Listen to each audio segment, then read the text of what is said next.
Subscribe to our YouTube channel and press the bell icon to get the latest updates. Thank you very much. Great to have you. And thank you all for being here. My administration is taking new action to ensure that America has the medical resources and equipment needed to fight the global pandemic. It's been a brutal pandemic for over 150 countries all over the world. We've had great success over the last month. As you know, the millions and millions of pieces of equipment have been delivered successfully by us, purchased and delivered, and we've made it available to the states. And the governors have been very gracious for the most part, I would say. There are a couple that aren't appreciative of the incredible job. They have to do a better job themselves. That's part of the problem. But generally speaking, I have to tell you, the governors have been great. I just spoke to the governor of New Jersey, Governor Murphy, and he's very thankful. And Governor Cuomo has been very nice. They've really appreciated, I think, what the federal government has done. You look at the hospitals that are being built all over the country by the Army Corps of Engineers and FEMA. It's been really incredible. Nobody's seen it. They'll build hospitals in 2 or 3 days, portable hospitals. This afternoon, I invoke the Defense Production Act to compel General Motors to accept, perform, and prioritize federal contracts for ventilators. Ventilators are a big deal, and we've delivered thousands of them, and oftentimes you don't need ventilators very much. Hospitals don't have very many. And now we're turning out that we have to produce large numbers. But we've been able to do that, and we're going to be doing a lot more. This invocation of the DPA should demonstrate clearly to all that we will not hesitate to use the full authority of the federal government to combat this crisis. We thought that we had to deal with, as an example, General Motors, and I guess they thought otherwise. They didn't agree. And now they do. They do agree, and I think we might be able to pull it, but we let them know the way we felt, and they can't be doing that. We'll work in partnership with the private sector, but where an emergency exists, and it's very important that we get to the bottom line, and quickly we will do what we have to do and immediately exercise all available lawful authorities to get the job done. This afternoon, I also signed an executive order investing, and very, very strongly investing, the Department of Health and Human Services and the Department of Homeland Security with the full authorities available under the Defense Production Act to respond to the outbreak of the terrible virus, the invisible enemy, as we say. My order also establishes that Peter Navarro, a very trusted person from the White House, and he's done an incredible job for me in terms of negotiation, in terms of understanding where the world is going economically. But my order establishes that Peter will serve as National Defense Production Act Policy Coordinator for the federal government. That's a very important position, more important probably than it's almost ever been in our country. And so I want to congratulate Peter and his family. I know he's going to do a fantastic job. He's been doing that job over the last few weeks. Peter is a PhD in economics from Harvard, has a master in public administration from the Kennedy School, also from Harvard. And he's a tremendous guy, and he will do a fantastic job. And I'd like to maybe ask, before I continue, Peter to say a few words, please. Peter? Thank you, Mr. President. And of course, you know the Harvard joke. You can tell a Harvard man, you just can't tell them much, right? We can't tell So, anyway, on a serious note, let me just give you a little idea of the Defense Production Act and why it is so important. We are engaged in the most significant industrial mobilization since World War II. We have a wartime president fighting an invisible enemy, and we have the full force of government coupled with the full power of private enterprise bearing down on this problem for the American people, sir. What we had to do today with President Trump's order with respect to General Motors, I want to give you a little background on that. We need industrial mobilization to make adequate ventilators, particularly in the very short run, to help the people of New York, Detroit, New Orleans, Chicago, Denver, Seattle, all around this country as this virus bears down. And the ventilators really are the most important thing for patients who become most seriously ill. They are literally the lifeline for people. And I've personally been working with FEMA, and I've been working with HHS and over 10 ventilator companies, making sure we can get what we need as quickly as possible. And virtually every one of those companies has been cooperative, patriotic, moving in Trump time, which is to say as soon as possible, sir. But we did have a problem with GM and Ventech. On the one hand, we had Ford and GE moving forward on a similar kind of project, patriotically moving as fast as possible. Over the last several days, we ran into roadblocks with GM. We cannot afford to lose a single day, particularly over the next 30 to 60 days. So President Trump invoked the Defense Production Act as a way of enhancing and accelerating this mobilization. I salute him for doing so. It's going to make my job so much easier. For the most part, we've had tremendous cooperation from the private sector. Today, sir, was the right day to do it. Thank you, sir. Thank you very much. Thank you, Peter. And good luck. My administration is marshaling the full power of the American government, and we will do that, and that's what we've done, and we will continue to do it until our war is won. Economic, scientific, medical, military, and homeland security, all of this to vanquish the virus. We are working to sign contracts immediately with the major ventilator companies in the country, including GE, Philips, Medtronic, Hamilton, Zoll, RedMed, Hillrom, and Vyaire. These are all companies that do this, great companies. The FDA will be reducing and waiving unnecessary regulations in order to get this done. We're going to be getting rid of certain, let's say, barriers to speed. We want them to get it done quickly. They've been doing it for a long time. They've been making ventilators for a long time. Hopefully General Motors will join in the fray. Under the normal condition that you would be, regular times, 29,000 ventilators are distributed in the United States each year. In the next 100 days, well, first of all, we've already delivered thousands of them, but within the next 100 days, we will either make or get in some form over 100,000 additional units. And I guess to put it in other words, in the next 100 days, we'll receive over 3 times the number of ventilators made during a regular year in the United States. And that doesn't include all of the thousands and thousands that we've given to the various states, a lot of them. We delivered thousands, as you know, to New York, and they didn't know they got them. And then we also had thousands put in a warehouse, and that was also for New York, and they just found out that they were there. So we have to make sure that when we deliver things, they get distributed. Earlier today, I spoke to the CEO of Boeing, Dave Calhoun, and Boeing will be producing and donating face shields to help our medical professionals on the front lines. These are actually pretty intricate in terms of the plastic and the quality of the materials. They're important. They've got to be top of the line, and they're going to do thousands of these a week. They've already tested the production, and they're ready to begin producing all of these shields. That's the plastic shields that go over the face. Well, Boeing is also offering us the use of their, what they call the Dreamlifter cargo plane. It's the largest plane in the world. And this sort of a picture of it they called up just a little while ago. And that can sort of take anything. That's the biggest in the world. And they're letting us use that for the distribution of product all over the country, especially the heavy product or large quantities of product. And Boeing will dedicate up to 3 planes to the mission of flying medical supplies anywhere we need it. Each plane can carry 63,000 pounds of cargo per flight. That's a lot of cargo.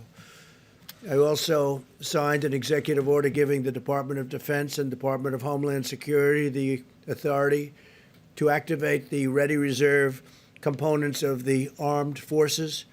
This will allow us to mobilize medical, disaster, and emergency response personnel to help wage our battle against the virus by activating thousands of experienced service members, including retirees.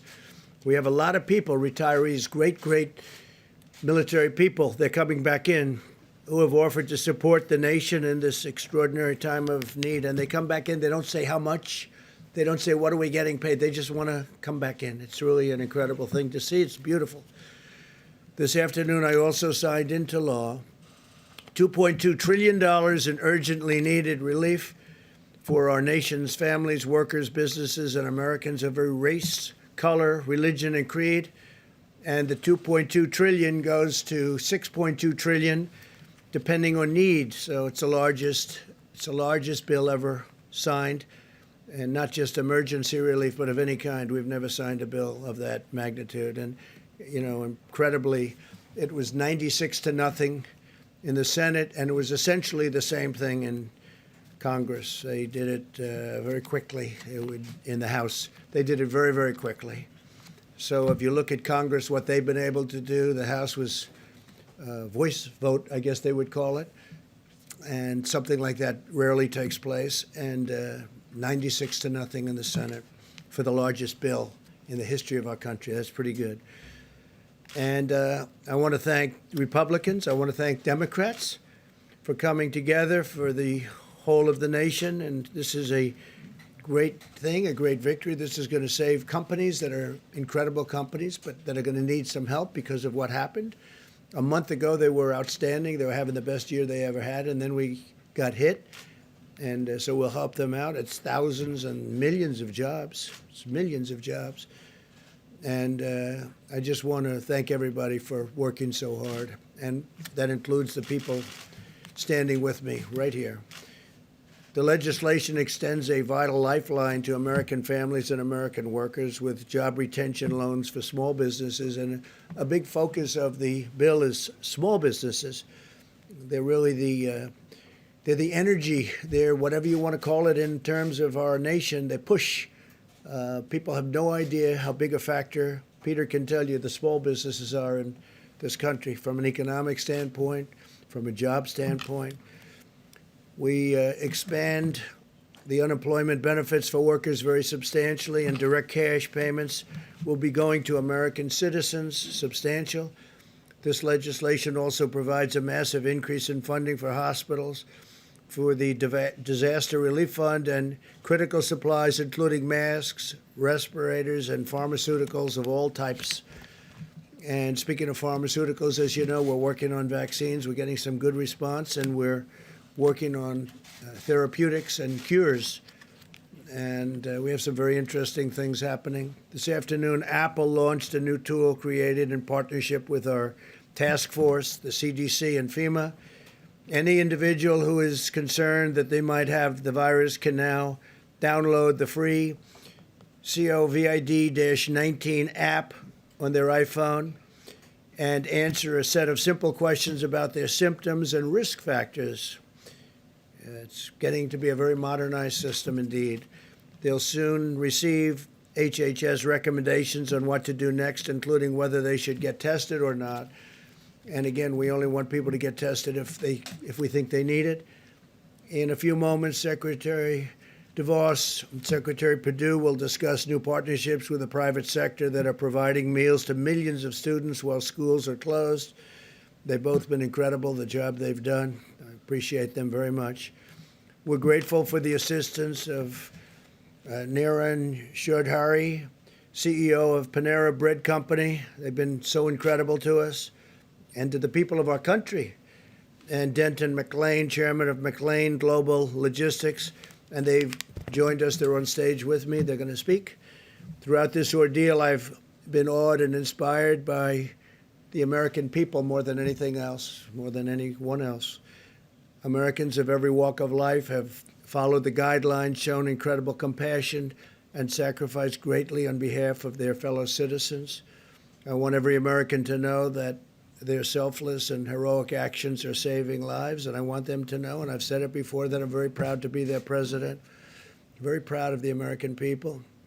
My administration is actively planning the next phase in an all-out war against this horrible virus. We're now testing nearly 100,000 patients per day, more than anybody in the world.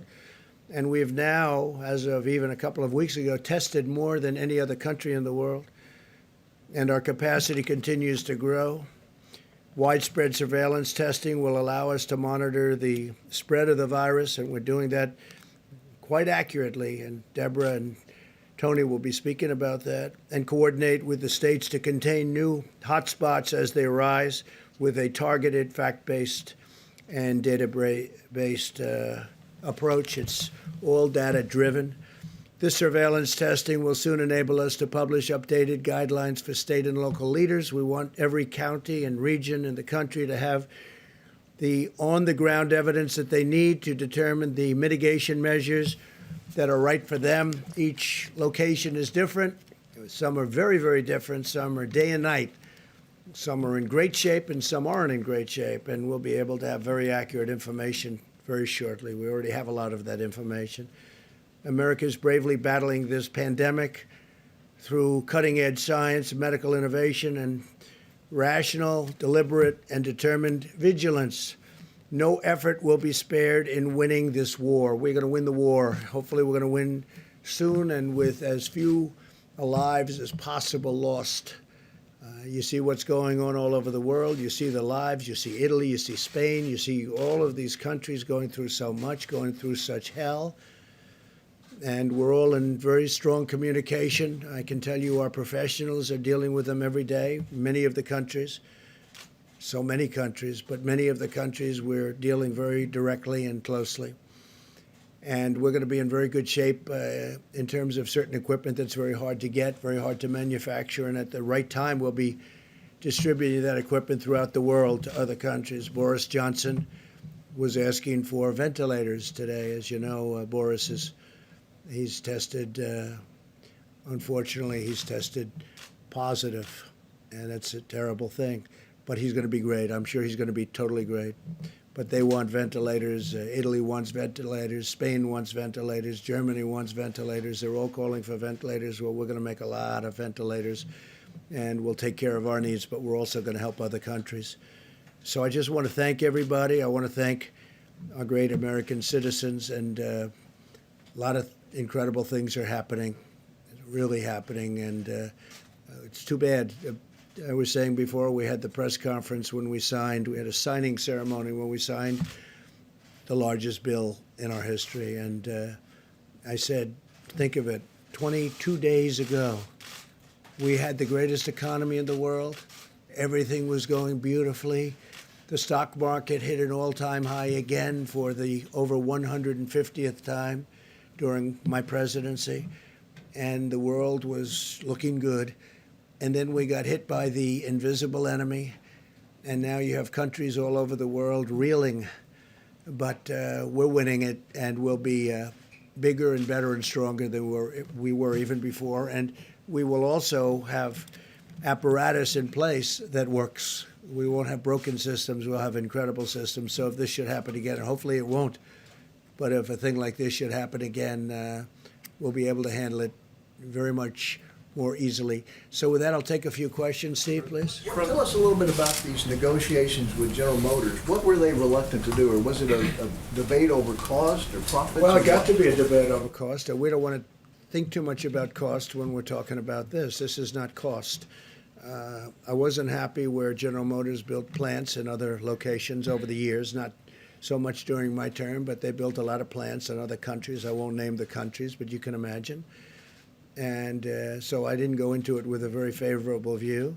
I was extremely unhappy with Lordstown, Ohio, where they left Lordstown, Ohio in the middle of an auto boom because we had 17 car companies coming in, and then they were leaving one plant in Ohio. I love Ohio, and what happens? That became the story. Not that all these plants are moving in, but that you had one plant they were leaving.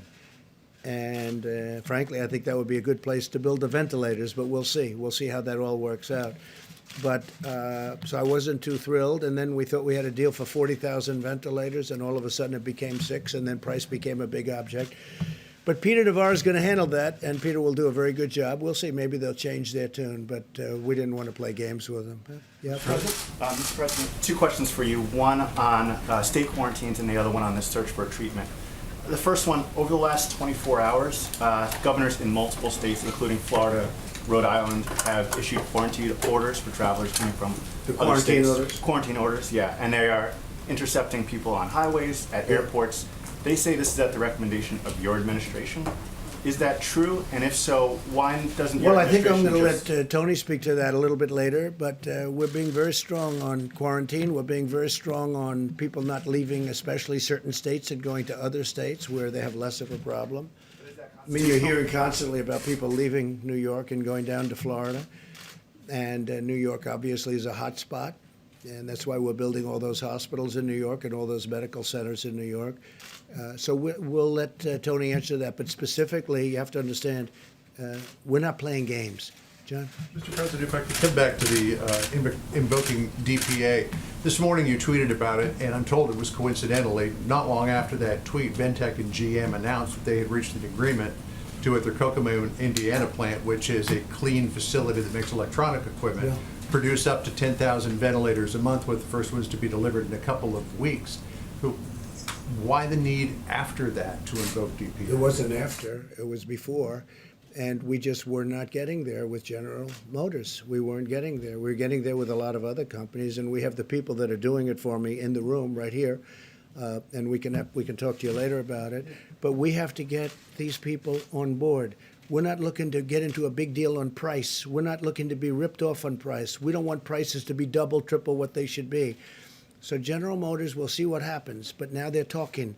But they weren't talking the right way at the beginning, and that was not right to the country. Just following that, Mr. President, last night you told Sean Hannity you didn't think that there was a need for 30 or 40,000 ventilators, yet today you basically federalized General Motors to produce tens of thousands. Well, I Did think something there's a change? very good chance we won't need that many. And I think, frankly, there's a great chance that we're not going to need that many. But you know what? There are a lot of other people that are going to need them. We have countries all over the world that are friends of ours, and we will help those countries. We're in a position to do things that other countries can't. So we have sort of an interesting position. We can make them because we're going to be making over 100,000 pretty quickly. So we can make them. And if we don't need them, John, that's okay because we can help Italy and we can help UK, Boris Johnson specifically. I mean, when I say, how are you feeling? And the first thing Boris said to me is, we need ventilators. So surplus will be Oh, sold absolutely. We're not going to be keeping her. All over the world, they want them, and we're in a position to make them, and other countries aren't. Okay? Mr. President, if I first can follow up on that, Governor Cuomo had said 30 to 40,000 ventilators is what he needed. He based that on the experts that were advising him. What are you basing your assessment that he doesn't need that many on? Well, if you look, and I think you can ask that question best of Deborah, but I think their estimates are high. I hope they're high. They could be extremely high. We're doing even hospitals based on pretty high estimates. You know, I'm doing them anyway. And as I told John, if we do not need them, that would be wonderful. We can help a lot of great people all over the world. We can help them live. But I think his estimates are going to be very high. We're going to see. Don't forget, we sent thousands of ventilators to New York, and they didn't know they got them. Then we sent thousands of ventilators to New York. They have a warehouse, a New York warehouse in Edison, New Jersey, which is an interesting thing. And we sent them to Edison, New Jersey. They were in the warehouse, ready to go, and New York never took them.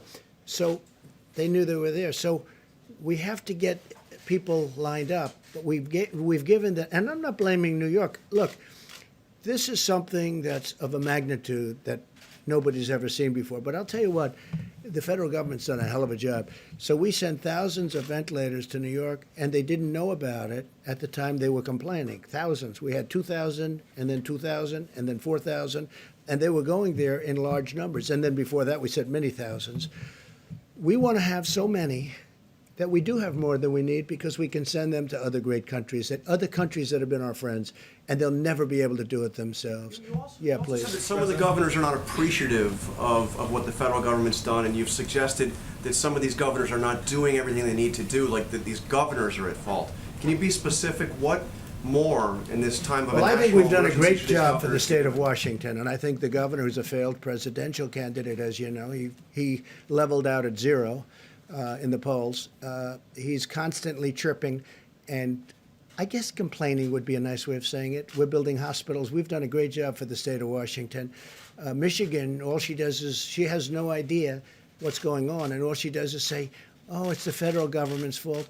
And we've taken such great care of Michigan. You know the care we've taken of New Jersey. I think if you ask Governor Murphy of New Jersey, how are we doing? I think he'd say great. I think. He's a Democrat.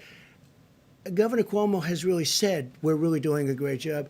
And I saw the news conference where he was thanking the people from FEMA, the people from Army Corps of Engineers this morning. I mean, they built a hospital like in 3.5 days. And it's a big hospital in the Javits Center. And they're building medical facilities in different parts of New York. And Governor Cuomo's been appreciative. But, you know, a couple of people aren't. We have done a hell of a job. The federal government has really stepped up. What I'm asking is, what more specifically do you want the governor of Washington, All I want them to Michigan do, very simple, I want them to be appreciative. I don't want them to say things that aren't true. I want them to be appreciative. We've done a great job. And I'm not talking about me. I'm talking about Mike Pence, the task force. I'm talking about FEMA, the Army Corps of Engineers. There's no country in the world could have done what the Army Corps of Engineers has done and is doing. Now they're going in and building they're going into hotels and renovating hotels. That should be for governors to do. That should be for states to do. We have the Army Corps of Engineers so teed up and so stocked up, and they're really psyched, and they're incredible. And there's no games with these people. They're in there screaming, get it done, get it done. There's not like sitting around taking it easy. These are workers. These are incredible people. So I think the Army Corps of Engineers, when somebody, for political reasons, wants to blame, I view that as blaming these incredible people. Nobody's ever seen it. I don't know if you've been to the Javits Center. Now, I've seen it. I would love to go there, but with all that we're doing, we will be tomorrow at the hospital boat. We have this incredible hospital boat. It was supposed to be ready in 3.5 weeks because it's under maintenance, a big maintenance contract. We were able to get it done quickly. We were able to stock it up to the top, and it's leaving tomorrow at 2 o'clock. It's leaving Virginia. It'll be in New York on Monday, weeks ahead of schedule. I think even the media, the media and governors should appreciate it. And I have to say, the media's been pretty good, and the governors have been really good, except for a couple. And with them, it's just political. How's Trump doing? Oh, well, I don't know. Let's blame. Because we have done a job the likes of which nobody's seen. So it's the words they're saying that you're concerned about. I think they should be appreciative, because you know what? When they're not appreciative to me, they're not appreciative to the Army Corps, they're not appreciative to FEMA. It's not right. These people are incredible. They're working 24 hours a day. Mike Pence, I don't think he sleeps anymore. These are people that should be appreciated. He calls all the governors. I tell him, I'm a different type of person. I say, Mike, don't call the governor of Washington. You're wasting your time with him. Don't call the woman in Michigan. Well, it doesn't make any difference what happens. The governor of Washington? No, you know what I say? If they don't treat you right, I don't call. He's a different type of person.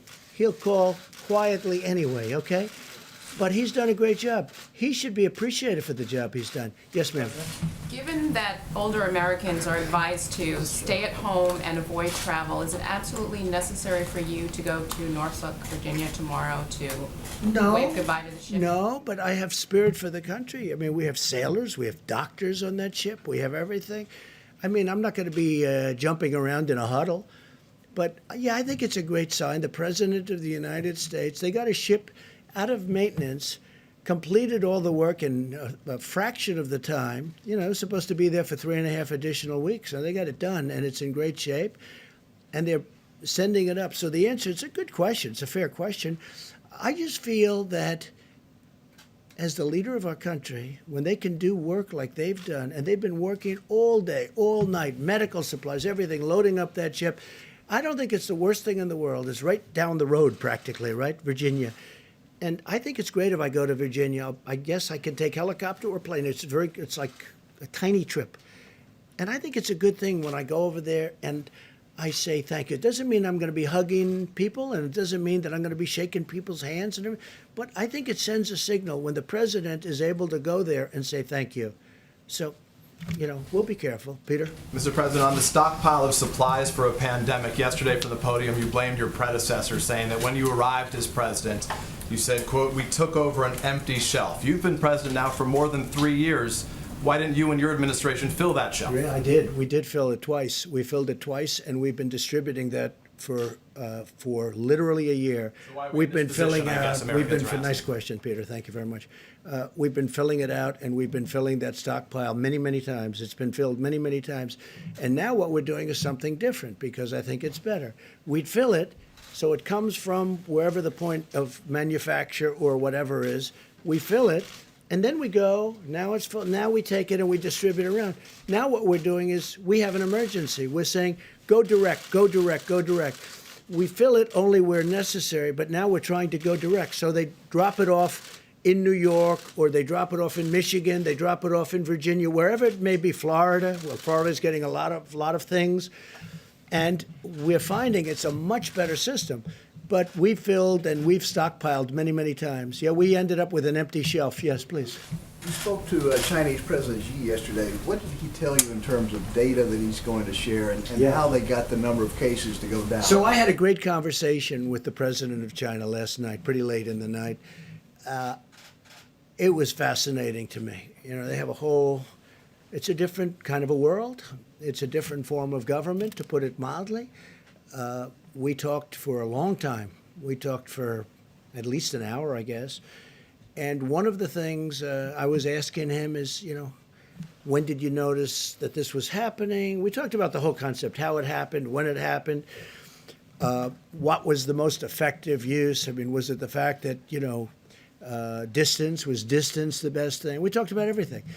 And he's gotten and developed, because they're ahead of us from the standpoint of time. It happened there actually long before it happened here. By the way, it would have happened here a lot sooner had we not kept those people out, the Chinese people coming over to the country, had we not kept them out. But we talked about it because he's had additional experience of having been much earlier.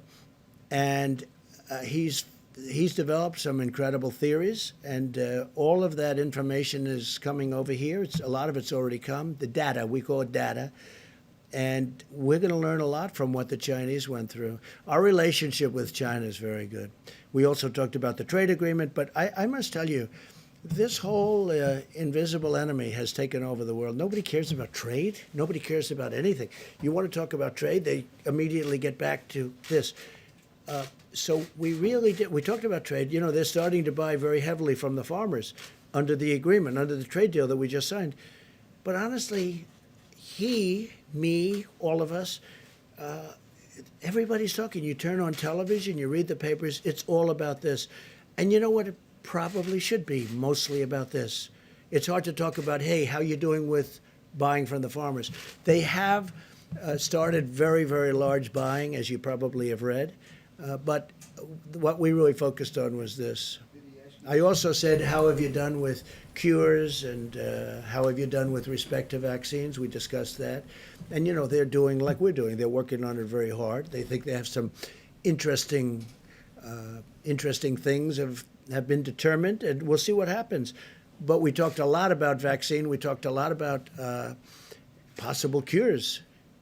How good would that be? I mean, that's game changer. So we'll see. And by the way, we have various things happening right now having to do with cures and vaccines, and I think we're doing very well, especially in the vaccine thing. I think we're very close, but as Tony will tell you, it's a long testing process. So we'll see what happens. You to suspend tariffs? He never asked me to suspend tariffs. No, we're taking in billions of dollars. He never did ask me that.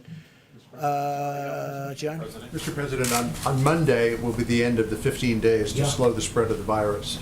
Do you expect that you will simply renew the guidelines, or do you expect that there could be some modification to this? So, John, I'll be sitting down with this brilliant woman and this brilliant man, and lots of brilliant people that work with them, I think, right, Deborah and Tony?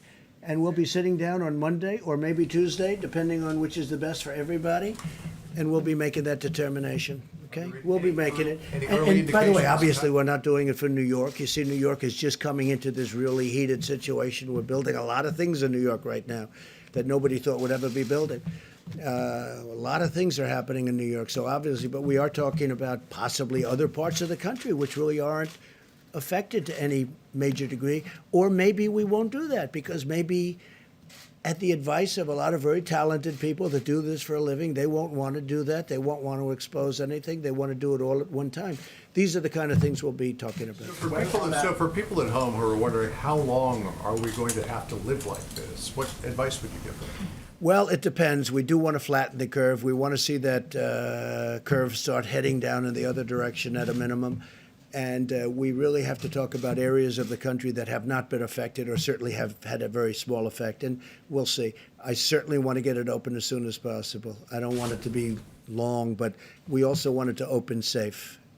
Otherwise, what did we do? So could it be months? I hope not. I hope it's going to be sooner. I hope it disappears faster than that. I really think that the people of our country have done a great job. Last night I was watching, and I'm looking down Madison Avenue and Fifth Avenue. John, there were no people in the street. I mean, normally you wouldn't be able to see the sidewalk. There'd be cars all over. It'd be like rush hour stuff. I'm looking at it, and I'm saying, I can't believe it. There are no cars. There are no people. There wasn't one person on Fifth Avenue walking down the street. I've never seen that before. You know, I guess maybe at 1 o'clock in the morning, 4 o'clock in the morning maybe, but I've never seen that before. The people have been incredible. They've really been, when you talk about distancing, social distancing, I mean, you know, we don't have a law. We're not going to put them in jail. And yet, they're really, I think there's two things. Number one, they are afraid. And number two, they really are wanting to win this thing. Yes, please. I wanted to ask you about United Airlines said today that they're worried that there's not enough money for them in the $2.2 trillion bill that you just signed, and that at the end of the sort of aid period, which would be the end of September, where the restrictions on layoffs come off, that they could be seeing significant layoffs. Sure. And so I was wondering what your reaction to that was, and what the administration might do to prevent. So yeah, sort sure. of It's a good question. We have brilliant people. We have a tremendous amount of money, and we have brilliant people that I'm taking from Wall Street with Secretary Mnuchin, who's done an incredible job, a brilliant guy. I'm taking from Wall Street people that I've known, that you all know, the top people in the world. They don't want money. They don't want, I mean, will they get something? I guess maybe they'll get, who knows, peanuts, what they want compared to what they would normally get. I'm taking the smartest, the most brilliant people in the world in finance, and they're going to be dealing. I'm not going to hire somebody that's never done it, that's a political person or anything else. We're getting the most brilliant financial minds in the world. I know all of them. You know all of them. I mean, you read about all of them. I guess some you don't read about, and they're probably the smartest of them all. But the fact is, we're taking these brilliant people, and they'll be dealing with United, and they want to help. Look, the airline business, I'll tell you right now, the airline business has always been a tough business. It's always been a very tough business, tough to make money with. It's got every barrier you can have, that business has. But for our country, it's very important. We have to take care of our country. We need the airlines to stay. It's also big for jobs. So we will be able to handle United, and we'll be able to handle Delta, and we'll be able to handle all of it. We have plenty of money. Now, will we end up owning large chunks, depending on what these great geniuses decide, along with the executives of the different companies? You know, it's possible.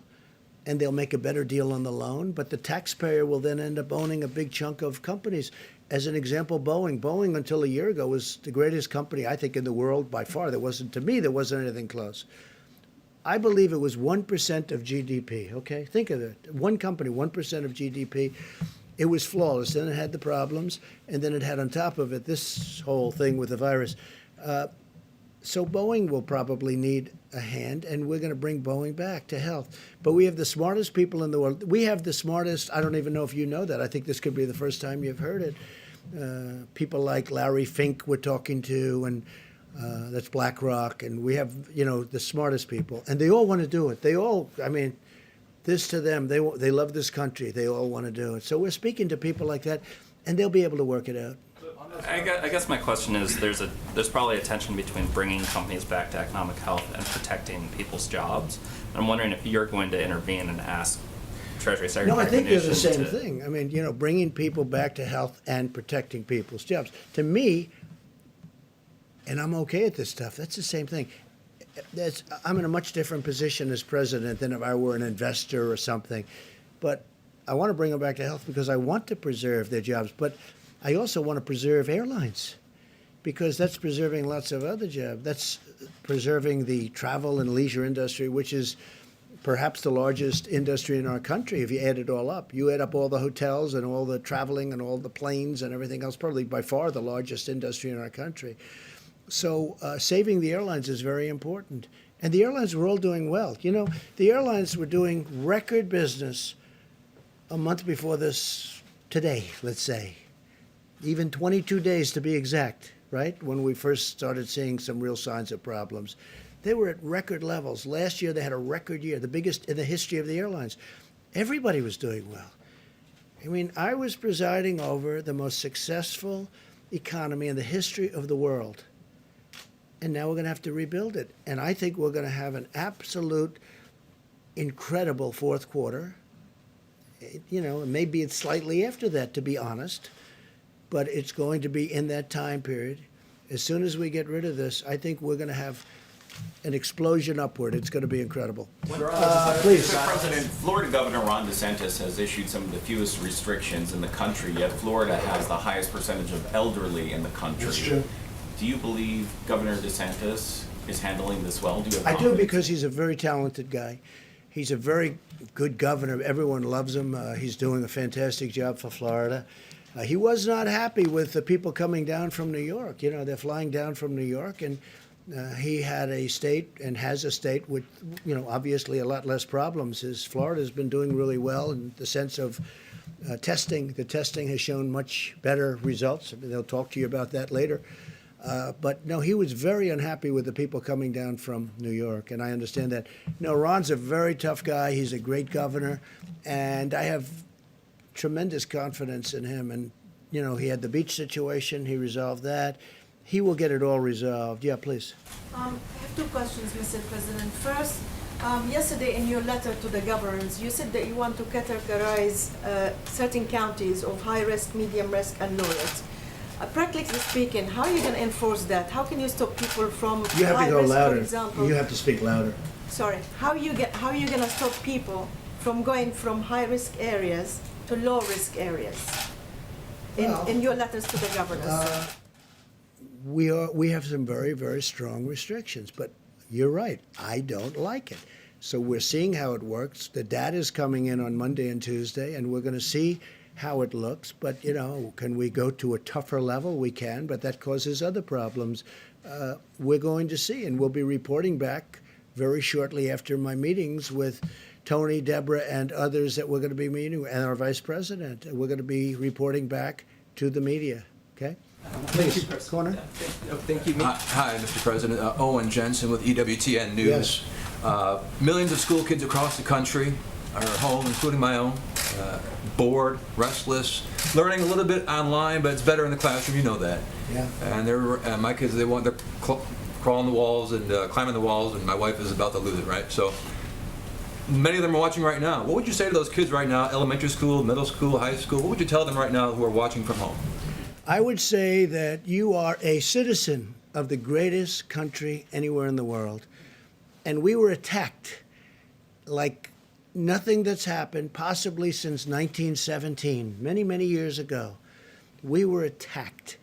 And we're winning the battle, and we're going to win the war, and it's not going to take, hopefully, that much longer. But we have to win the war. And I would say that they have a duty to sit back, watch, behave, wash their hands, stay in the apartment with mom and dad. They look like they're lucky to have you as a father.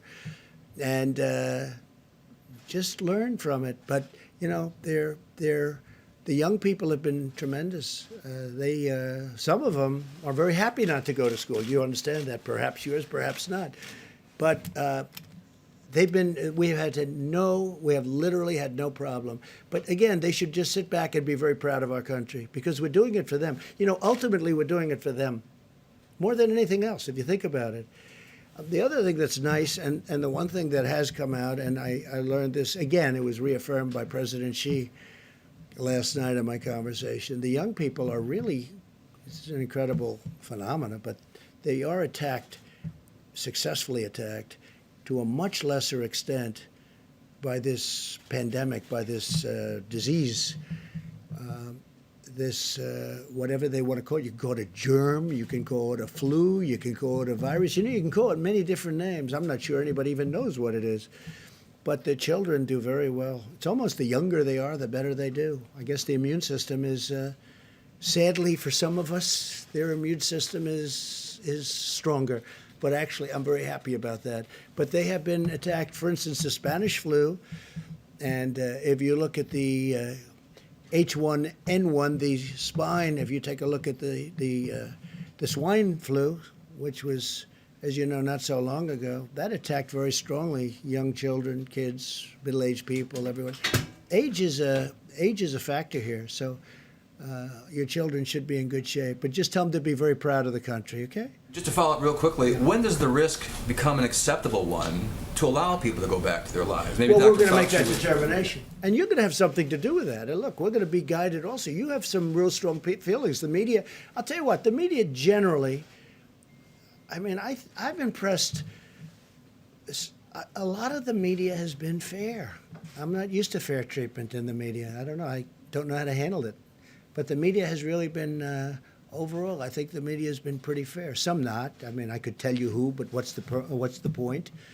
But the media has really been fair. I mean, they view this as that we're all in a problem together, and we're going to win. We're going to win. Please. Yes, thank you, President Trump.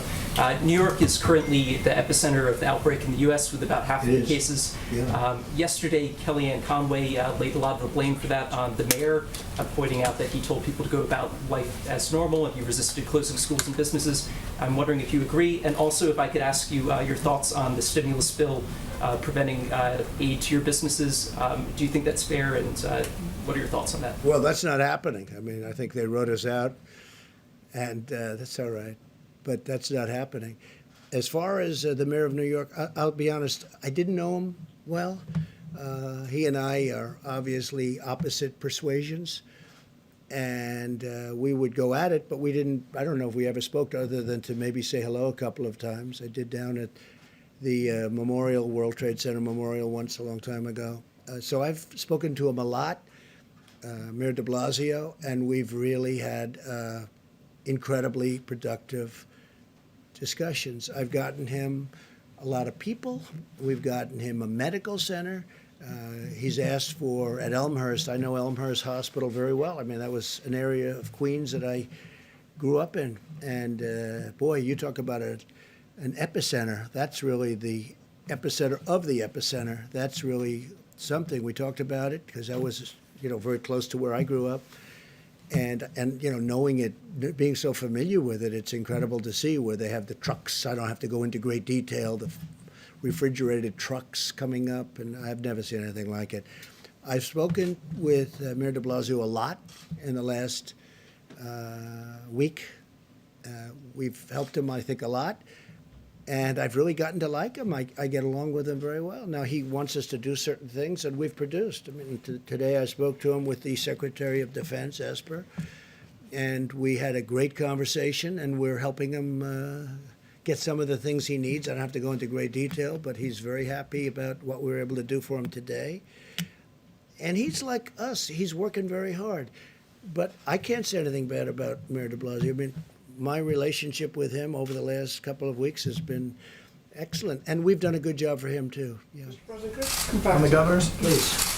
There's been a lot of talk about ventilators and PPE and that kind of thing, but what about hospital capacity? And are you, prepared for the stories So we're that are doing going that. to Great come question. We're increasing capacities. when hospitals can't? Right. We're actually adding on through the Army Corps of Engineers. This is a big job, and we're doing it in many states, not just New York and California. By the way, Gavin Newsom's been terrific, I have to tell you, the governor of California. We're getting along really well. We're working hard for him. As you know, the hospital ship, the other hospital ship, and they are incredible, that just arrived in Los Angeles, fully stocked. But Gavin Newsom has been really good, and so many of the governors have been good. And these are governors that I've been fighting with about different things for a long time, the forest fires in his case, and the border, and all sorts of things. And here we are, getting along very well. So, and I appreciate his nice words. I really do. I really appreciate it. And the people with me appreciate it. Do you have another question? Well, I was going to say on the issue of hospital capacity Yeah. and beds and So, being able to yeah, treat good- people and good not question. have them die because they can't have a hospital. Yeah, well, I mean, look, we just started this, we were just notified, and some of the governors have asked us to build hospitals through extensions, through portable hospitals, through things, and, normally this, in all fairness, this is done normally through local government. We don't go into cities and expand a hospital that's existing, but we're doing it now because we really are equipped to do it. We have incredible people, and we're expanding hospitals. We're building many portable hospitals, not only Javits Center, where you have 4, plus you have 4 medical centers, but we're doing it in New Jersey, Governor Murphy. We're doing it in other states. We're doing it in California. We're doing some in the state of Washington, despite the fact that I'm not appreciative of the way the governor speaks. We're doing it in a lot of different locations, and we're doing a lot of expansions. We're also taking over buildings, and the city will go in, or the state usually will go in, take over a building, and we go in and equip it and make it so that it's now hospital functioning. They call it hospital functioning. We're doing a lot of that. Again, this is normally done by governors and then give it to the city to do. You bring it into the point. But we're doing a lot of that, and they're doing a great job, mostly done by the Army Corps of Engineers and FEMA. A couple questions on those governors. You and your team obviously have had classified briefings on the pandemic, I assume, for a while now. Were the governors included in those briefings that you would have got in January and February? When did you warn the governors, as you would have had the information first? Yeah, well, they say I had classified briefings a long time ago, which wasn't true. But we've had briefings, and as I know it, the governors have also had many briefings by the federal government. To tell them this thing was coming. This was a. Oh, I think we knew. I think we knew for a while. But if you take a look, I was the first one to say to China, and I have great respect for China. I will tell you that. But I was the first one when they had the problem to say you can't come in. And if you go back, that's a long time ago. So if I can follow up, Mr. President, on this question of ventilators, I understand you have a question whether or not New York needs as much as they want. Governor Cuomo is saying 21 days from Here's now. what we're going to have. Are you ready? We're going to have more than we're manufacturing a lot of them now. We're accumulating a lot. We're taking a lot through the act. We're taking a lot. We're actually taking them. And we're going to have, in a very short period of time, and Peter's doing it along with some very talented people, some really talented people. It's very impressive, actually. But we're actually taking a lot. We're going to have plenty. And if for some reason, John, you're going to need even more, we're going to be prepared. As an example, we've given out thousands and thousands, which I think you'll know. We accumulated thousands. We give them out. But we right now, I think in the stockpile, we have over 10,000. The reason we don't want to distribute that is for exactly what you're saying. If there's a mad rush in New York, or maybe in Louisiana, or maybe someplace else, we don't want to have given out all of those units, the ventilators, and then in those sections we give them to Iowa, but they didn't have a problem in Iowa. We give them to Idaho. We give them to lots of different places, and now we have to try and get them back, which is never easy to do. Here's my question. No, John, what I'm saying is this. We are prepared for things that nobody has any idea that would be prepared. And you know what? When I took this over, it was an empty box. We didn't have testing. We didn't have anything. We had a broken system there. We had a broken system with stockpiling. We had a lot of broken systems. And I'm not just blaming President Obama. You go long before that. But in all fairness to all of the former presidents, none of them ever thought a thing like this could happen. But we have right now 10,000 ventilators in stockpile. We are ready to go with those ventilators. What we don't want is where we distribute the ventilators like we did in New York and they didn't need them, or they didn't know, or they didn't use them.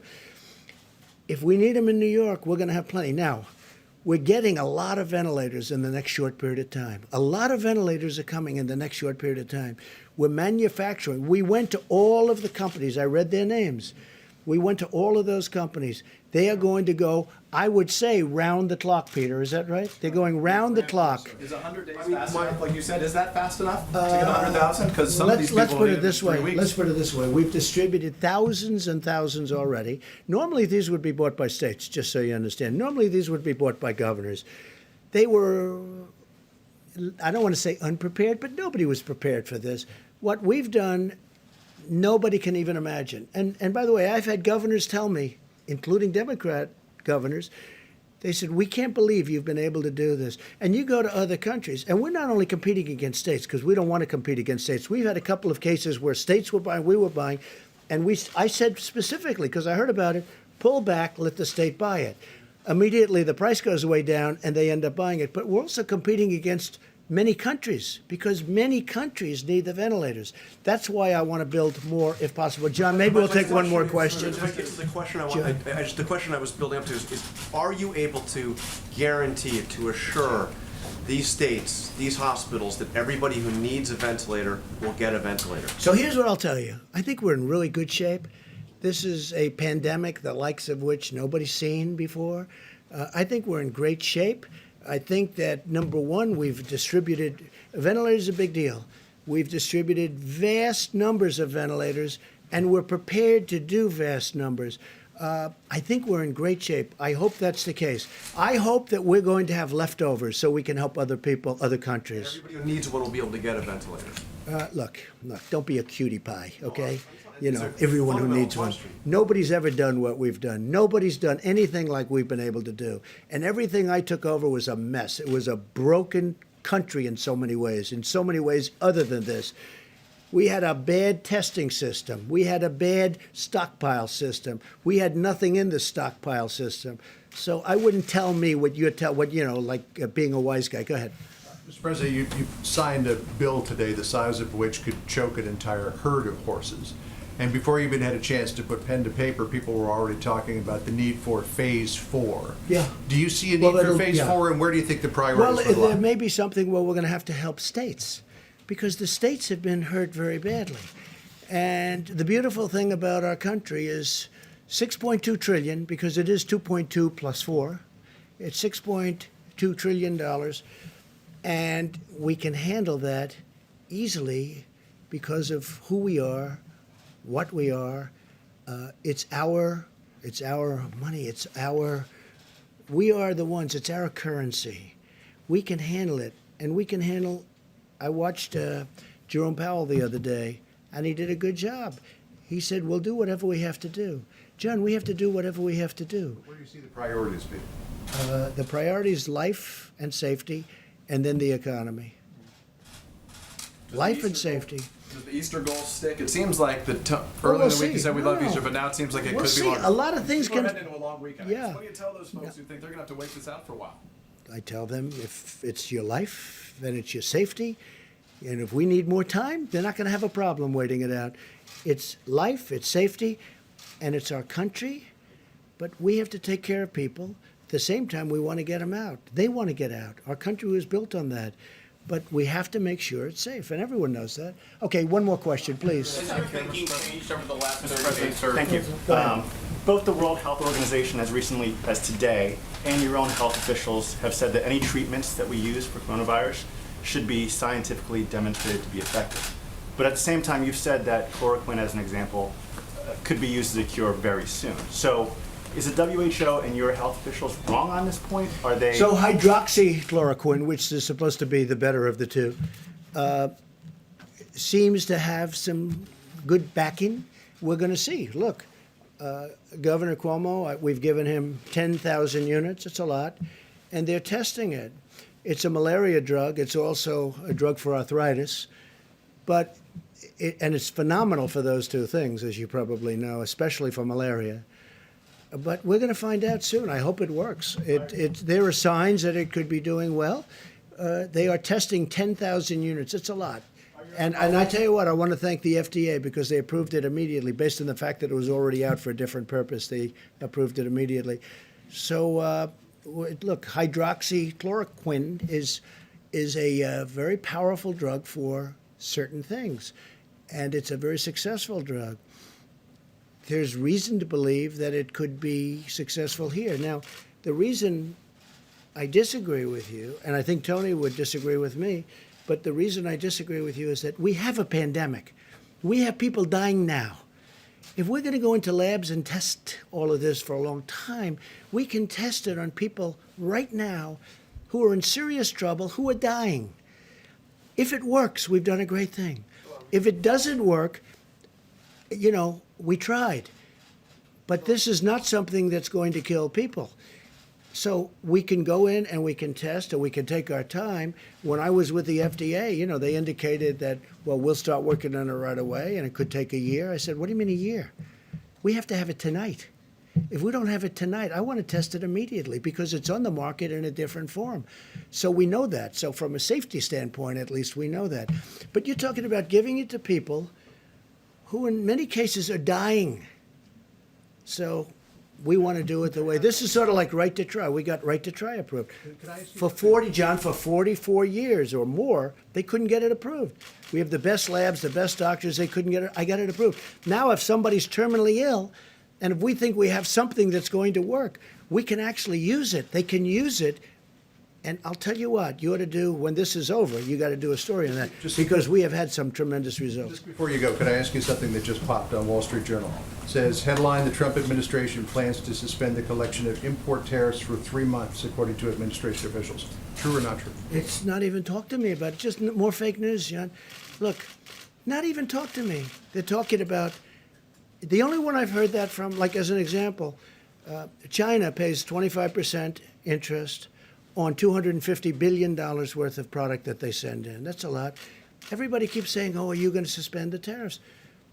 Well, the answer is no, but President Xi never even brought it up last night. It wasn't even discussed.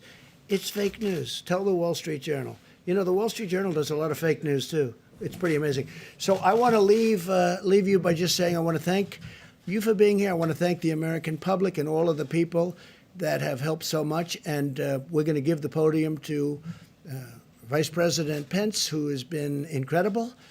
And if he's tired and if he's not answering questions like he should, we have a great reason, because he hasn't slept in about 4 weeks. But I want to thank him because he has dedicated, I mean, he is a dedicated person long before this, but the job he's done has been fantastic. So I want to thank Mike, all the people on the task force, and FEMA, and Army Corps, everybody. You've been fantastic. Thank you all very much. Thank you, Mr. President. Thank you, Mr. President. Thank you. Thank you.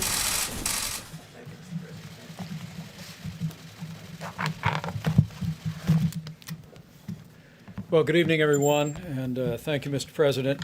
White House Coronavirus Task Force met today. We continue at the President's direction to focus on slowing the spread of the coronavirus through mitigation, expanded testing, and ensuring that our healthcare workers have the supplies that they need. With cases now in all 50 states and more than 50% of cases in the New York area, it's more important than ever to adhere to the guidance of state and local authorities. And for every American, the best thing that you can do, young or old, is put into practice the President's coronavirus guidelines for America. It is the way that each of us can do our part. Since we last spoke, as you all know, the President signed the Coronavirus Aid, Relief and Economic Security Act. This makes direct payments available to American families. The average family of 4 will receive a direct payment of some $3,400. It also covers payroll for small businesses across the country for a period of several months, so that even if the business is closed, they can continue to have a loan which will be completely forgiven if they keep their whole team on the payroll. There's support for critical industries, for hospitals, and for states as well. As of this evening, the President has issued 12 major disaster declarations, most recently for the states of Maryland and Missouri. And on the subject of vaccines, Emory University in Atlanta today began enrolling volunteers in a phase 1 clinical trial of another possible vaccine for the coronavirus.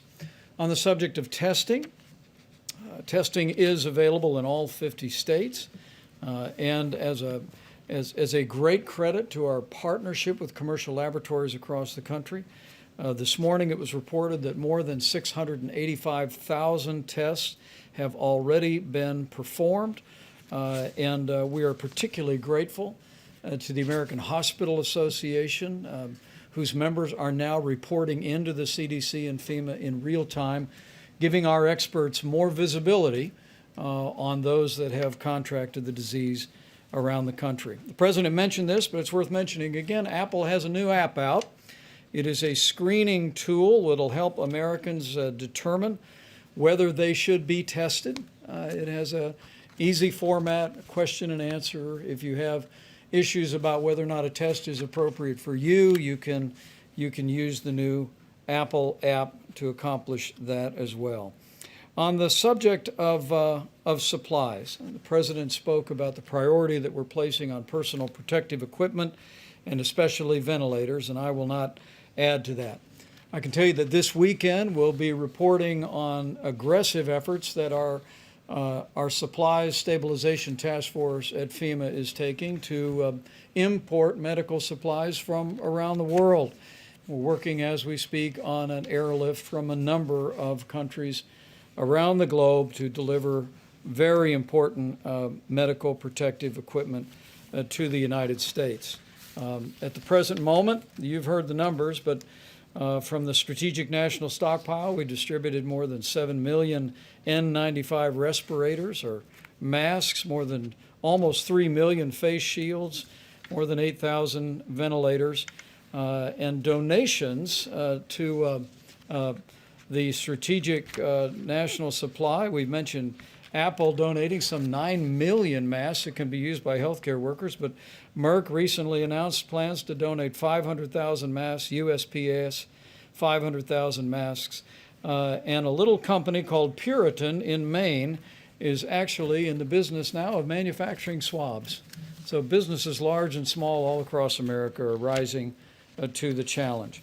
As the President noted, he will attend the embarkation of the U.S. Navy ship Comfort tomorrow from Norfolk. The U.S. Navy ship Mercy arrived in Los Angeles today. We will continue to focus resources and supplies on those areas around the country that have seen significant outbreak. But let me send a word to hospital workers around the country. We continue to hear anecdotally and occasionally see in media reports people who have concerns that their hospital may be running short on personal protective equipment in the days ahead. We just encourage you to alert your hospital administrator. Hospital administrators, please alert your state health director.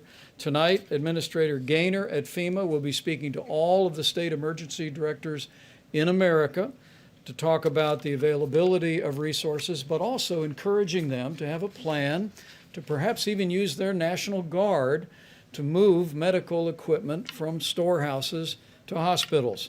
We'll be working very closely with state emergency managers on issues of logistics. But today, we're fortunate to be joined by two members of the Cabinet who have been very busy making sure that the children of America have the meals that they need while school has been suspended in so many places around the country. Secretary DeVos and Secretary Perdue are going to share some exciting news and progress that we've made in feeding children who need nutrition assistance while schools are closed. The truth is many underprivileged kids would not be getting school meals apart from the fact that as we stand here today, our administration has approved waivers for all 50 states to give them flexibilities to work with local partners to get meals to children that are in need, and also a nationwide waiver to allow parents to pick up meals. But what's most exciting today, as our two cabinet secretaries will reflect, we have private sector partners, a few of whom are with us today, who are helping us speed important meals to children and to families around the country. You'll hear in a few moments from the chairman of McLean Global Logistics and also the CEO of Panera Bread about the work that they are both doing to literally deliver millions of meals to American families. It's truly an inspiring story, and I look forward to hearing it from them and sharing it with you. But it's just one more example, as President Trump said, that we'll get through this, and we'll get through this together. Not only a whole of federal government approach, working with all of our state partners, working with healthcare authorities at the local level, but also working with businesses that have been willing to step up and stand at the point of the need and be there for the most vulnerable and help us meet the needs of our children and of our families. And on behalf of the President and a grateful nation, we thank you. Madam Secretary. Thank you so much, Mr. Vice President. And I just want to begin by thanking President Trump for his clear-eyed leadership during these challenging times for our country and for our world. And Vice President Pence, for your tremendous leadership of the task force and for truly making a difference that's certainly true for America's students and teachers as well. Most of them, as Owen said a moment ago, experiencing unprecedented disruptions in learning and in their lives. I want each of them to know that President Trump and his administration are taking decisive action to keep them safe and healthy so they can continue learning. We must rise to the challenge of educating all children from all walks of life who all of a sudden are in many, many different learning environments, and they're counting on all of us to find solutions. I'm really pleased to be here today for the announcement of another terrific solution initiated under the President's leadership. Secretary Perdue is going to share details of this public-private partnership, but before that, I'd like to provide a few additional comments and talk about the work that the Department of Education has been doing on behalf of students, parents, and teachers during this national emergency. My team and I are in contact daily with governors, state school chiefs, college presidents, superintendents, and local education leaders. We are quickly responding to their needs so they can do the next right thing for their students. Most governors have decided to close some or all schools in their states for a period of time. As a result, students may not be able to take federally mandated standardized tests this spring. And the President took action to make sure they didn't have to. We made the process to delay these tests for a year fast and painless. As of today, 47 states have requested the delay or the waiver, and 46 have been approved within a 24-hour period. We also released additional information making clear the expectation that education will continue for all students. The transition to distance and online learning needs to happen quickly, and it needs to include meaningful instruction and supports for children with disabilities. Learning should not stop or be denied because schools fear federal regulators or fear doing something different. Distance learning is happening. States like New Hampshire and Florida have implemented phased and tiered approaches to meet the needs of students in their states.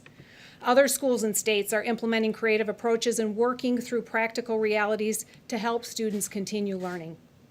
In remote Colorado mountain towns without internet connectivity, teachers are putting weekly learning packets together, and they're holding office hours by phone to help their students when they're stuck. South Carolina is deploying 3,000 buses with mobile Wi-Fi hotspots to help kids in remote areas access learning that way. This national emergency gives all of us an opportunity to come together to educate all students out of principle. It's simply not an acceptable option to educate none of them out of fear. So we stand ready to assist educators and their students. We're compiling all of the tools we have produced, along with the great resources that states are offering to help keep learning going.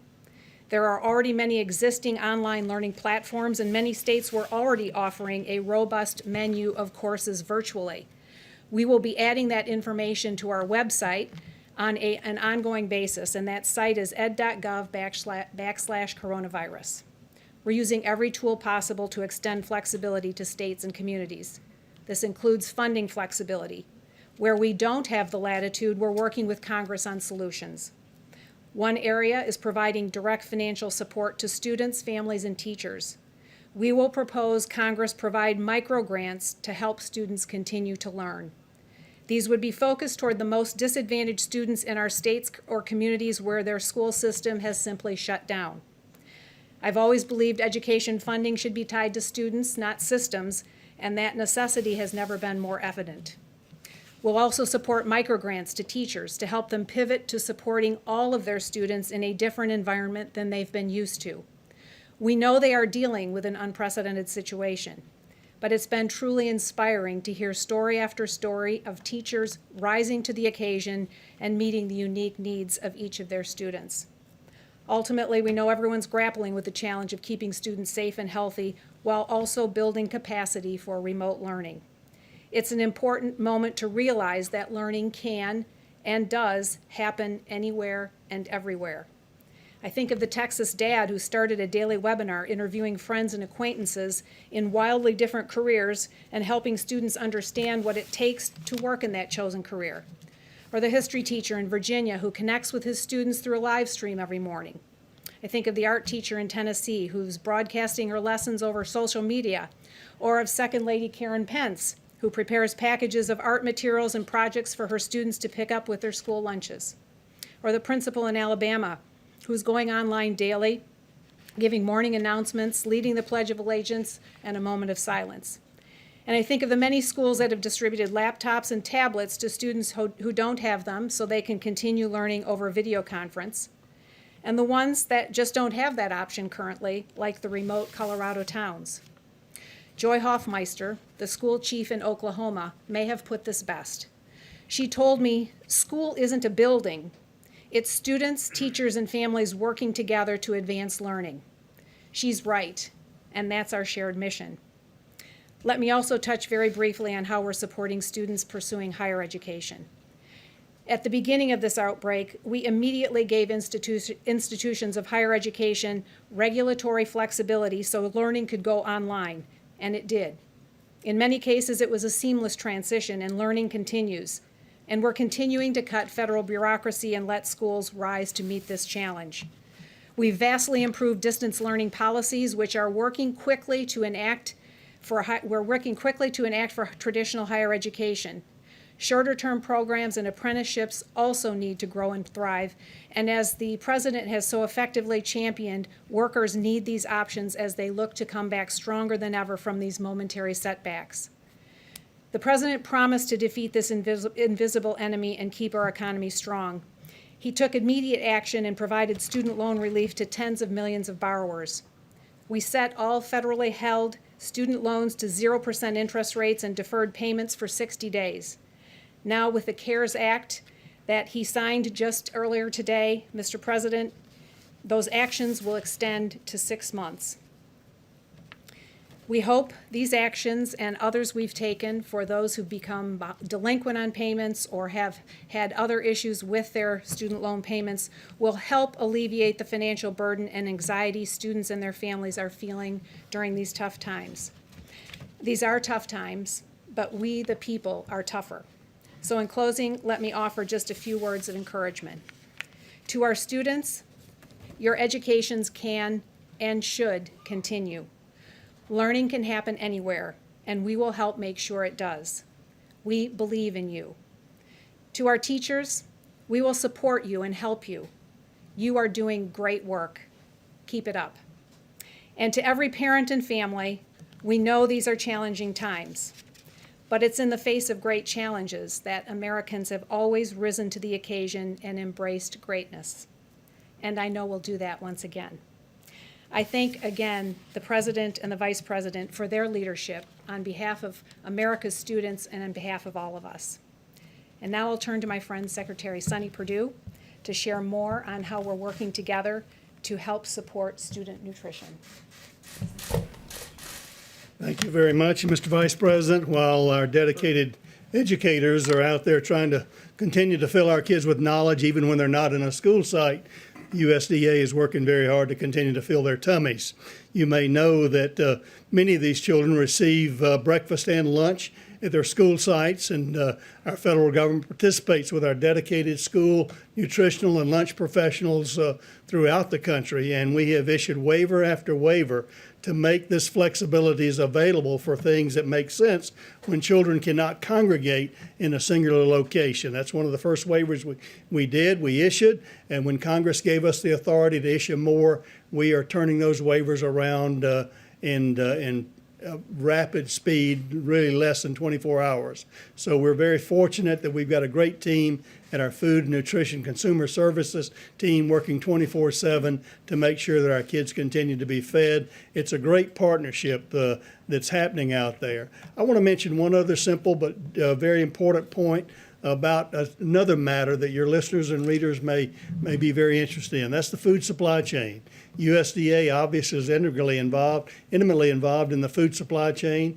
We've worked with all those producers, even the ones who provide equipment and materials for our farmers and cattlemen, and producers out there to make sure they have what they need. They're part of the critical and essential workforce there to continue. And the good news is those folks are staying on the job.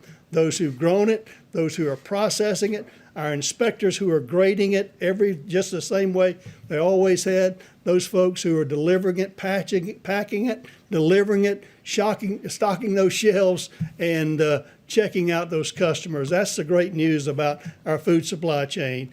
And it's a great American story. Mr. Vice President, under your leadership, the President's leadership, this is that whole of America approach. Federal government can't do it all, but we got great partners out there in the food supply chain, as well as our food nutrition services and our partners in our school nutrition services doing a great job to continue to get these meals to kids there. Two of our private sector partners are here with us today. I'd like for them to tell their story because it's a great story. Denton McLean with McLean Global here has partnered with Baylor, a collaborative on poverty and hunger, along with PepsiCo, in order to pack 1 million meals a week to deliver to rural kids who might not can get to town to these drop-off sites where the other kids are picking up meals. And again, Niran Chaudhry, Niran Chaudhry of Panera Bread, CEO of Panera Bread. Their company is also participating in Columbus, Ohio, with the Children Hunger Alliance there to deliver food meals that meet the regulations of USDA under flexible conditions there, to get food meals there. And Panera's looking to expand that to nationwide as well. So, Denton, why don't you come and tell us your story? Thank you very much.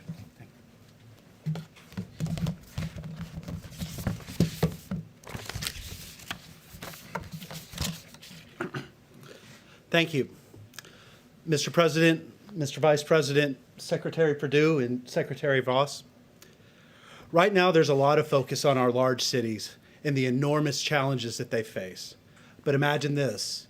You live in Iberia Parish, Louisiana, or you live in the Nome Borough in Alaska. Your schools are closed, and normally your children get 2 meals a day at school. Both parents are working from home, but mom and dad just can't get to town where meals are being offered for pickup. That's about to change, and change for the better.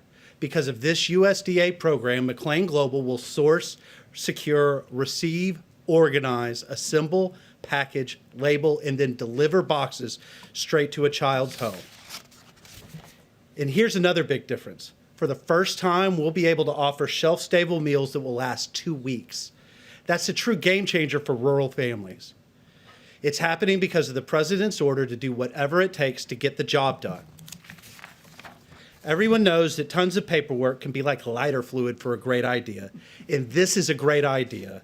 We field tested it in 2019, and it worked. You've heard today about the administration's work on this project. Here are some other important partners in this effort. We have Baylor University. They will provide sponsorship and oversight. In addition, we are deeply appreciative to UPS and the United States Postal Service, and we are joined by PepsiCo Company to help get this accomplished. Because of this collaboration and our tireless employees, I can report to you the boxes are ready to ship.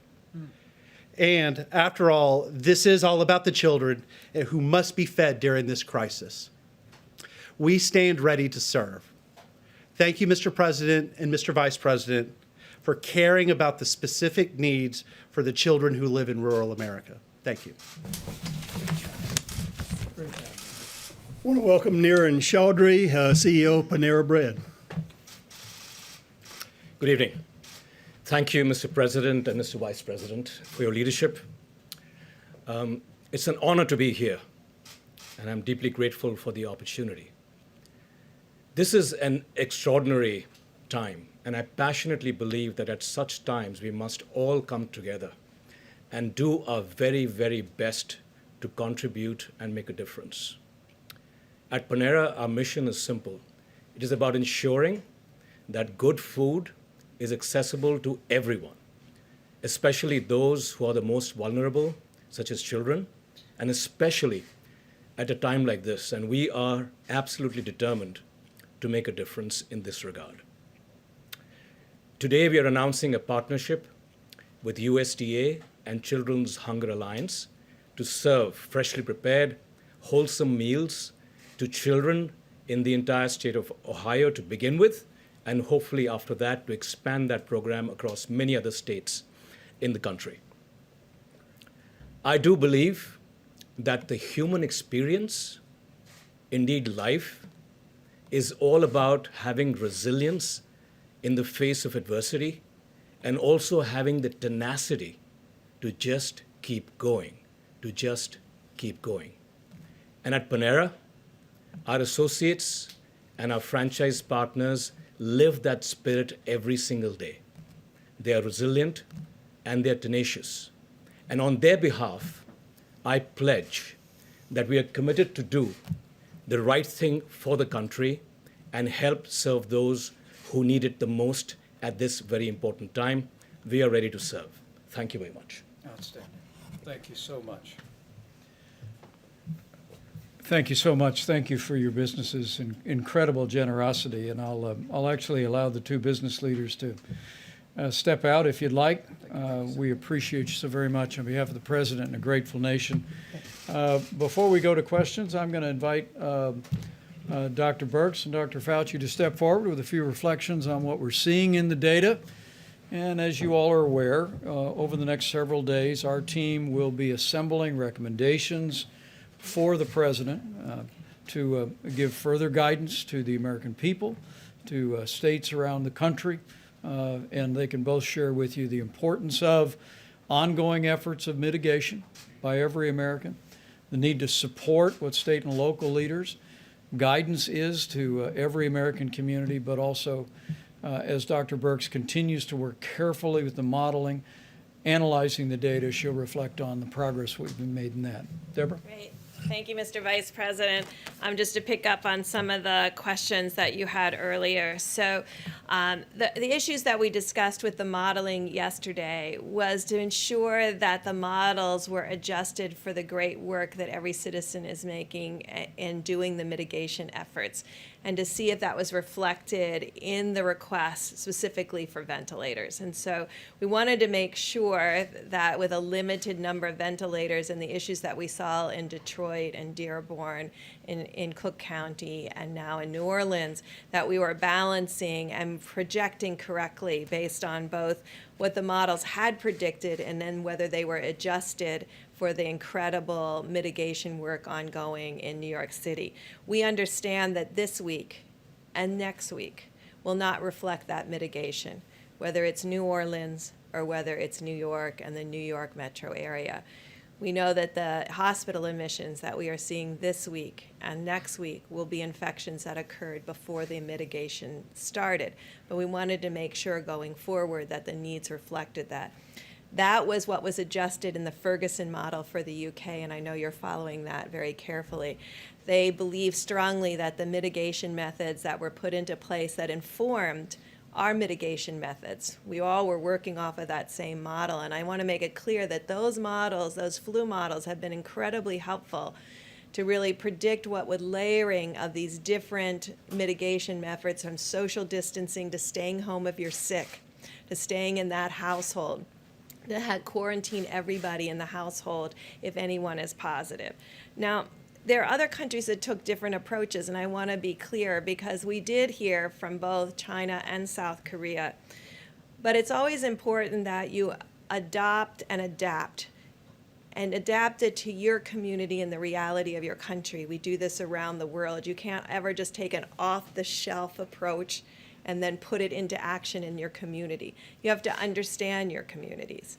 And so although both China and South Korea removed people who were positive from their households and segregated them away from their families, we did not think that our Americans would adopt and adapt to that situation. And so that's why in our guidelines we asked people, if there is a family member, to try to self-isolate in the household, and so that that person is still there in the household. So I just wanted to be clear that, yes, we all heard about what China and South Korea did. As much as we could, we adapted them to the American situation, as the UK has done also.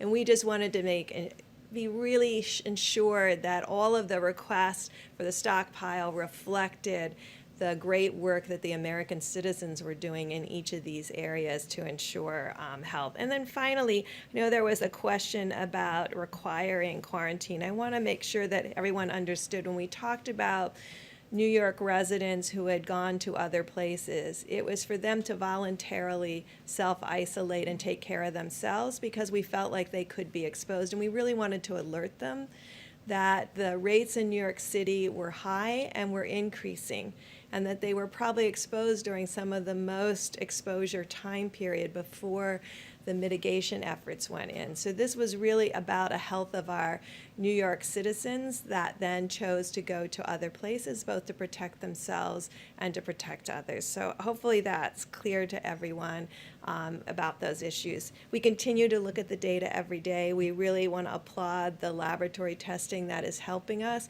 It will help us very much when we can get full surveillance up in many of our communities and surveillance around those most vulnerable, particularly in nursing homes and long-term care facilities, so that we can more rapidly test both the workers and the occupants in those communities. Thank you. Yeah, thank you very much, Mr. Vice President.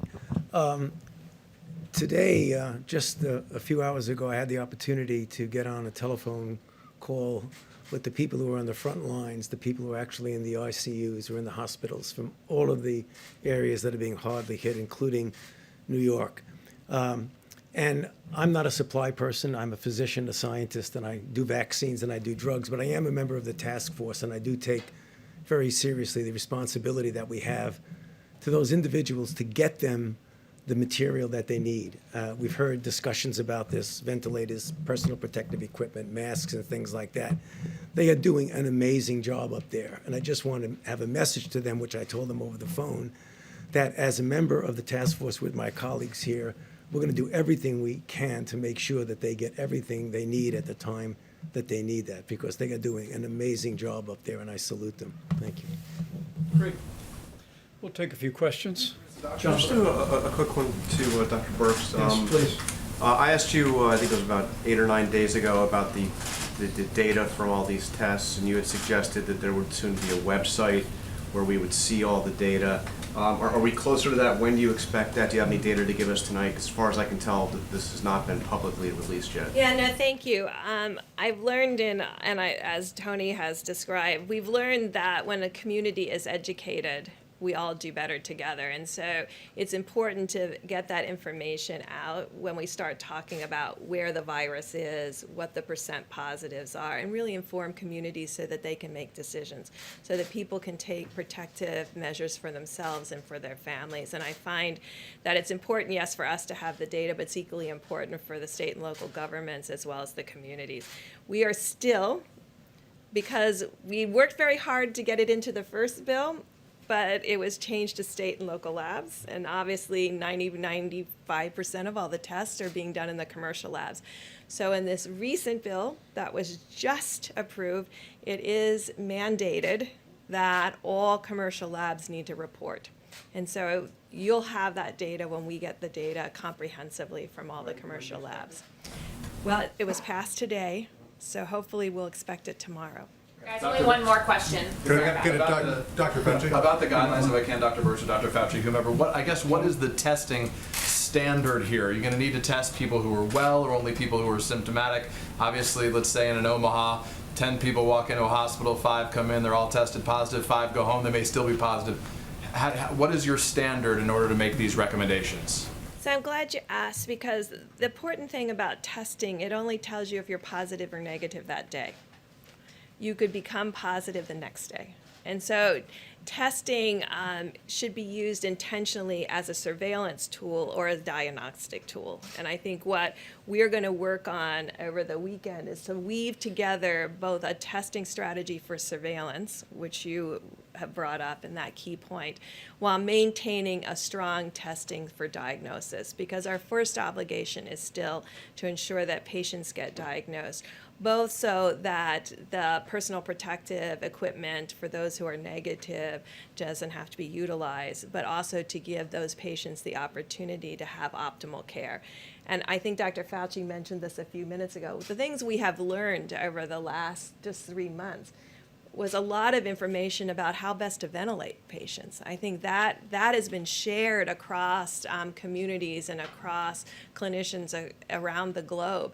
We never previously had an experience where a lot of people had to be ventilated prone.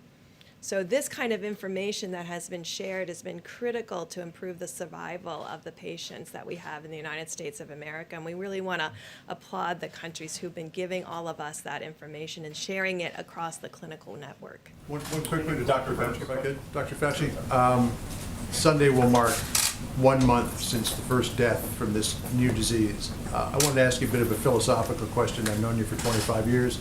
You've been through HIV, AIDS, MERS, SARS, West Nile virus, Ebola, all of that. How has this nation changed since that first death 1 month ago?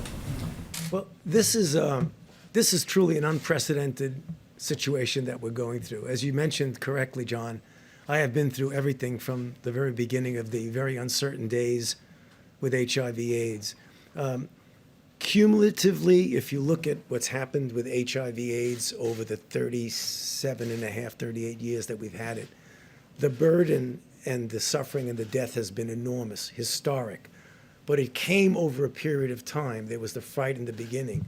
What we're seeing now in actual real time is something that's unprecedented. This is something that we have never seen before, at least in our generation.